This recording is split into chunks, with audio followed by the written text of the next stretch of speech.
Comment utiliser mes outils quand je veux écrire un texte en anglais? Donc, j'ai commencé à écrire un texte dans Microsoft Word. C'est un travail à remettre à M. Jean-Sébastien Coulombe. Le sujet est mets et famille. J'ai commencé à rédiger mes phrases et là, je m'aperçois que Word me souligne plein de mots en rouge. Donc, je prends mon bon réflexe qui est de cliquer sur le bouton de droit. Je regarde ceux qu'il me suggère. On voit qu'il me suggère ici tout de même name, mais comme un nom propre, et sinon nage, nav et nas. Je m'aperçois qu'il n'est pas dans le bon nom. Pour changer la langue de Word, je peux venir tout simplement ici dans le bas, cliquer sur français avec mon bouton de droit et dire non, non, mon mot n'est pas en français, il est en anglais.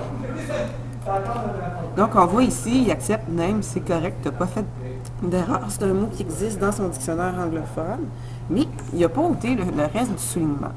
Pour ce faire, c'est que je dois sélectionner tout mon texte pour dire tout ça est en anglais. Pas juste le mot name, mais tout mon texte est en anglais. Donc, je refais la même procédure. OK, parfait. On voit que Word, le soulignement est parti, il accepte les noms. Par exemple, ici, si je faisais une faute dans Young, OK, là, il me le soulignerait. Il dirait, oh, Young, je connais pas ça. Je clique avec mon bouton droit, il me suggère deux mots. Tu veux-tu dire Young ou Your? Fait que je choisis Young. Parfait. Maintenant, je vais utiliser WordQ avec ça. Donc, j'ai lancé mon logiciel WordQ.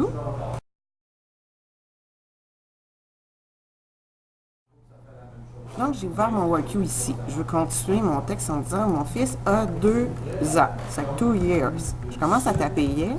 Je m'aperçois que ma boîte de dialogue ne me suggère pas des bons mots parce qu'ils sont en français. Donc, j'ai deux choses à changer en WordQ. Je vais venir changer ma boîte de dialogue parce que je veux des mots en anglais. C'est que je viens ouvrir un fichier utilisateur.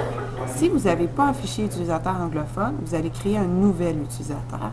On vous l'a déjà montré dans un atelier précédent. On fait ouvrir un fichier utilisateur et je sélectionne anglais English. Ouvrir. Que je vois ici le nom de mon fichier utilisateur apparaît dans ma barre titre, ma fenêtre WordQ. Si je fais mon texte, 2 years old, il me le propose par défaut, je tape 1, parfait, c'est ça que je vais dire. Il y a une autre chose que je dois m'assurer, c'est que la voix qui me lit mon texte est anglophone. Pour ça, je reviens dans l'option rétroaction vocale, vocale pour la voix, et là, on voit que c'est Claire qui parle. Si je demande à Claire de me lire le petit texte ici, je suis ravie de discuter avec vous. Elle me lit très bien, ça va. Mais si je demande de me lire un texte en anglais, have a dog. I have a dog. Elle me le prononce un peu bizarre, elle me le prononce en français. Donc, c'est important de choisir une voix anglophone. OK, j'ai plusieurs choix. J'ai Anna, Heather.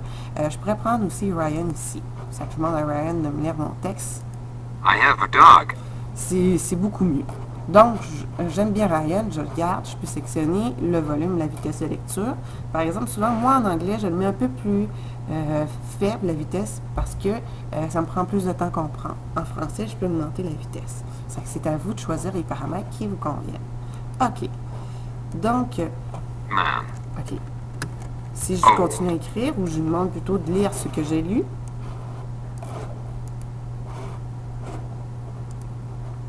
I have a young boy. His name is Alexander.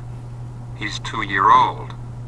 Parfait. Donc là, je suis en mesure d'écrire mon texte avec tous mes bons outils en anglais. On a changé la langue dans Microsoft Word. Et dans les options de WordQ, on est allé changer le fichier utilisateur et changer la voix.